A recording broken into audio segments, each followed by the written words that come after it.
আসসালামু আলাইকুম। জানিয়ে দিব এইমাত্র পাওয়া সংবাদ।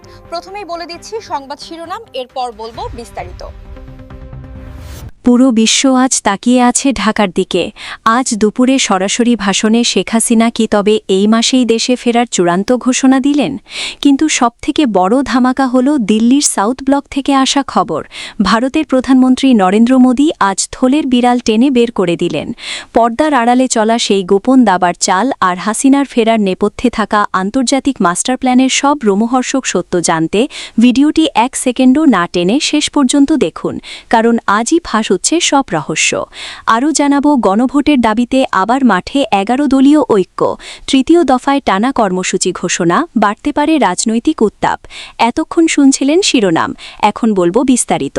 তাই ভিডিওটিতে একটি লাইক দিয়ে চ্যানেলটা সাবস্ক্রাইব করে সম্পূর্ণ ভিডিওটা মনোযোগ দিয়ে দেখতে থাকুন। পুরো দেশ আজ এক অবিশ্বাস্য আন্তর্জাতিক রাজনৈতিক ভূমিকম্প আর সব সমীকরণ ওলটপালট করে দেওয়া ঐতিহাসিক ঘটনার সাক্ষী হতে যাচ্ছে। আজ সবথেকে বড় ব্রেকিং নিউজ আমাদের হাতে এসেছে। আজ দুপুরে সরাসরি এক ভাষণে শেখ হাসিনা এই মাসেই বাংলাদেশে ফেরার এক অভাবনীয় ঘোষণা দিয়েছেন, যা পুরো দেশের রাজনৈতিক প্রেক্ষাপটকে চিরতরে বদলে দিচ্ছে। কিন্তু তার থেকেও বড় চমক তৈরি করেছেন ভারতের প্রধানমন্ত্রী নরেন্দ্র মোদী।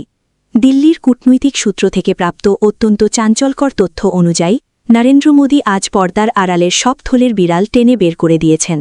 তিনি এমন কিছু গোপন চুক্তির কথা ফাঁস করেছেন যা প্রমাণ করছে যে শেখ হাসিনার এই ফেরা আসলে এক বিশাল আন্তর্জাতিক মাস্টার প্ল্যানের অংশ।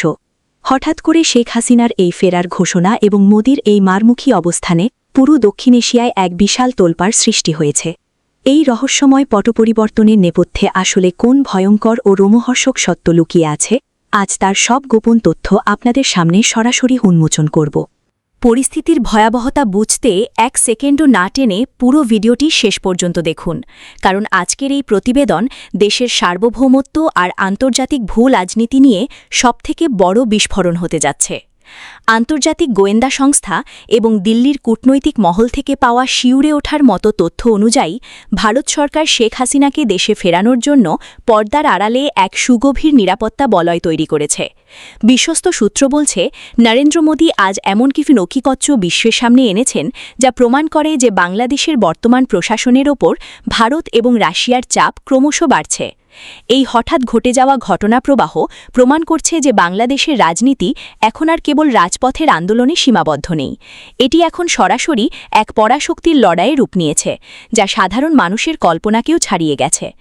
গোয়েন্দা সংস্থাগুলো বলছে, মোদির এই সরাসরি হস্তক্ষেপে প্রমাণিত হয়েছে যে শেখ হাসিনার জন্য ভারতের দরজা শুধু খোলাই নেই, বরং তাকে আবার ক্ষমতায় ফেরানোর জন্য দিল্লি এখন সব ধরনের রিস্ক নিতে প্রস্তুত। নথিপত্র অনুযায়ী এই মাসেই হাসিনার রাজকীয় প্রত্যাবর্তন আসলে দক্ষিণ এশিয়ায় ভারতের আধিপত্য বজায় রাখার এক বড় কৌশল।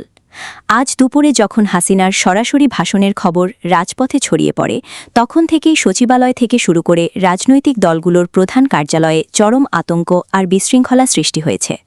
বিশ্লেষকরা বলছেন, নরেন্দ্র মোদীর থলের বিড়াল বের করার এই ঘটনাটি আসলে বর্তমান বিরোধী শিবিরের জন্য এক চূড়ান্ত সতর্কবার্তা, যা যে কোনো সময় পুরো রাজনৈতিক পরিস্থিতিকে লণ্ডভণ্ড করে দিতে পারে। রাজধানীর প্রতিটি মোড়ে আজ একটাই আলোচনা, দিল্লির ইশারায় আজ কি সত্যিই বদলে যাচ্ছে বাংলাদেশের আগামীর মানচিত্র? প্রশাসনের অন্দরমহলে কান পাতলে শোনা যাচ্ছে, এই বিশাল পরিবর্তনের খবর পাওয়ার পর থেকে অনেক উচ্চপদস্থ কর্মকর্তা এখন তড়িঘড়ি করে তাদের অবস্থান পরিবর্তন করার কথা ভাবছেন। তারা বুঝতে পারছেন যে ভারতের মতো পরাশক্তির সরাসরি সমর্থনের সামনে রাজপথে টিকে থাকা এবং হাসিনা জয়ের প্রত্যাবর্তনের ঢেউ সামলানো প্রায় অসম্ভব হয়ে পড়বে। সাধারণ মানুষ আজ স্তব্ধ হয়ে দেখছে যে কিভাবে এক বেলার মধ্যে দেশের আকাশ আন্তর্জাতিক রাজনীতির রণক্ষেত্রে পরিণত হল। নরেন্দ্র মোদীর এই অভাবনীয় কৌশল বর্তমান শাসন ব্যবস্থাকে এক চরম অনিশ্চয়তার দিকে নিয়ে যাচ্ছে।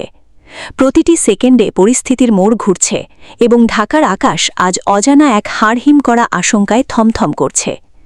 বর্তমানে সারা দেশে এক ভয়াবহ থমথমে পরিস্থিতি বিরাজ করছে এবং যে কোনো সময় বড় ধরনের কোনো চূড়ান্ত অ্যাকশনের ঘোষণা সামনে আসতে পারে। আজকের এই বিশেষ প্রতিবেদনে আমরা শেখ হাসিনার ঘোষণা এবং নরেন্দ্র মোদীর থলের বিড়াল বের করার নেপথ্য সব অন্ধকার সত্য আপনাদের সামনে তুলে ধরলাম। আপনারা কি মনে করেন, ভারতের এই হস্তক্ষেপ কি বাংলাদেশের রাজনীতির মোড় ঘুরিয়ে দেবে?